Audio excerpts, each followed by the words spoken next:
It looks like we'll have a procedural vote as soon as Wednesday. Will this bill get the 60 required to keep going, or is this already done? It looks like that's going to be harder to do now that it's declared dead on arrival in the House. If you're a senator, why do you take that vote and risk the ire, especially if you're a Republican, you risk the ire of former President Trump, who's still your party's standard bearer and likely nominee come this November? Why do you take that vote for something that's never going to pass the House in the first place? Well, to your point about Trump having an influence, there's also the question of why Biden would actually sign this into law when this is perhaps the most stringent measures we have seen proposed in decades, at the very least. And yet he seems to want to push this. He obviously was at the negotiating table. He has endorsed this legislation. What does he get other than a talking point as he competes for a second term? It shows you just how powerful this issue has become as we see these images from the border and Eagle Pass every day with this stream of migrants coming over. And we're seeing it in the Bloomberg News Morning Consult poll of swing states that we do. We really saw in January the salience of this issue ticking up as the economy gets better and the economic indicators are looking like they're all moving in the right direction. That's leaving room for people to be more concerned about immigration, especially on the Republican side. And this is an issue that Republicans see an advantage to. By a 22-point margin, voters trust Donald Trump on this issue more than they trust Joe Biden. Let's talk real quickly about what's in this agreement, because a lot of folks have been getting their information from social media or media leaks, as we heard last week. It makes it more difficult for migrants to apply for and qualify for asylum, tightening that definition, encouraging faster resolution to asylum cases, creating new expedited removal authority for those who do not qualify, and it scales back the president's use of parole at ports of entry. This is everything that Republicans have been asking for years, Gregory. What am I missing? You're not missing anything. And I think a year ago, this might have been a bill that Republicans would have jumped at. But now we're in an election year, and the political considerations start to take over. This is a bill that on the left is starting to get some concern that it's going too far in restricting the ability of migrants and asylum seekers, especially, to be able to come to the country. It's interesting to watch. If you look at the long sweep of history, it was Republicans who wrote these asylum bills 50 years ago, 40, 50 years ago, for people coming from communist countries seeking asylum. Now, obviously, the dynamics changed. The politics have changed. Indeed, they have. Gregory, Korte, thank you so much. As always, he mentioned the Democratic pushback. Senator Alex Padilla said the deal includes a new version of a failed Trump-era immigration policy that will cause more chaos at the border, not less. And, of course, former President Trump has had some words about this as well. Meantime, he also has had plenty to say about his ongoing legal troubles. He spoke about the issue with Fox's Maria Bartiromo over the weekend. The bottom line remains, you've got 91 counts, felony counts against you. You've got 4 indictments. You could be in trial this year and you could get convicted. You know, do you think about that? No, because it's all about courage. You have to have courage for the country. I just get through things, whatever it is. I'm doing this for the country. I didn't need this.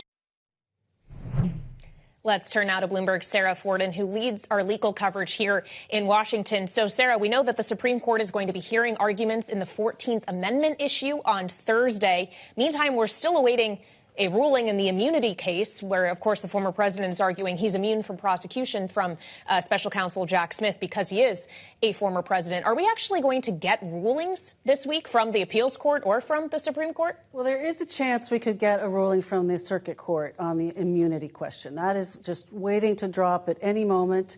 This review was fast-tracked by the appeals court over the holidays. They had briefings, they had heard arguments, and now weeks are going by and everyone's wondering where is this opinion. So that is actually critical to when the January 6th case brought by special counsel Jack Smith is actually going to trial. Judge Chutkan in that case vacated the March 4th trial date on Friday because she didn't have time to even, convene a jury and get the sort of judicial, wheels turning to be able to meet that trial date. So that is one question that is still in limbo. The 14th Amendment question is a different one. This is the Supreme Court is hearing arguments in the question of whether or not he's eligible to be on the ballot over his actions to overturn the election and the events of January 6th. So the Colorado Supreme Court has ruled that they are kicking him off the ballot. but they stayed that in order to allow him time to appeal to the Supreme Court. So that's what we're going to get on Thursday. We'll hear the justices hearing arguments on both sides. That ballot access case comes from Colorado, right? Yes. If they rule against Donald Trump in that case, what happens to the other states? Well, that is going to set off, a big alarm, because then it could effectively lead to other states kicking him off the ballot. We have an explainer out on the wire today by our Supreme Court reporter, Greg Stohr, that explains that people are really calling for the Supreme Court to create a clear playing field, a clear roadmap for how these elections are going to be handled, how these states are going to handle their ballots. Well, your team has done an incredible job on this, and I know you've got a lot more coming, so we appreciate it as always. Sara Forden, many thanks for being at the table as we turn to our other major story, and that's continued strikes against Iran-backed groups in the Middle East. Defense Department Press Secretary Pat Ryder talked to reporters about America's retaliation today. Here he is. This is the start of our response, and there will be additional actions taken to hold the IRGC and affiliated militias accountable for their attacks on U.S. and coalition forces. We do not seek conflict in the Middle East or anywhere else, but attacks on American forces will not be tolerated, and we will continue to take all necessary actions to defend the United States, our forces, and our interests. Let's bring in Bloomberg's Iain Marlow, who's been watching this closely. Iain, thanks for joining here. We saw 3 days of strikes beginning Friday, and we're told that we should expect more. Do we have any sense of the impact that these have already had? Yeah, I think at the moment we know that the administration is pledging sustained attacks. They're pledging a multi-tiered response. We've seen attacks now across 3 different countries, Syria, Iraq, and Yemen, against the Houthis. All of these obviously backed by Iran.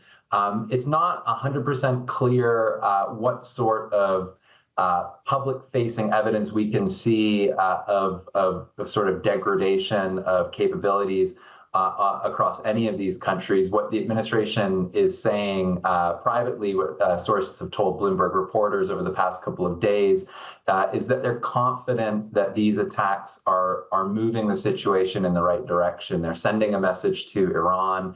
They're degrading capabilities in Iraq and Syria. And in Yemen, where the Houthis are kind of menacing commercial shipping and firing there, they've been hitting sort of deep bunkers and weapons depots, especially on Sunday, and are pretty hopeful that that's going to degrade their ability to continue firing some of these advanced weapons at commercial ships. And again, there's also some hope that Iran will slow down, or is already slowing down, the pace of deliveries to some of their proxies across the region. Well, and Iain, in the meantime, Secretary of State Antony Blinken is in the region again, I believe his 5th trip since October 7th. What's his primary objective? His primary objective before these strikes kind of started landing over the weekend was to bring a message about how to organize and govern Gaza once the war with Israel, between Israel and Hamas, winds down.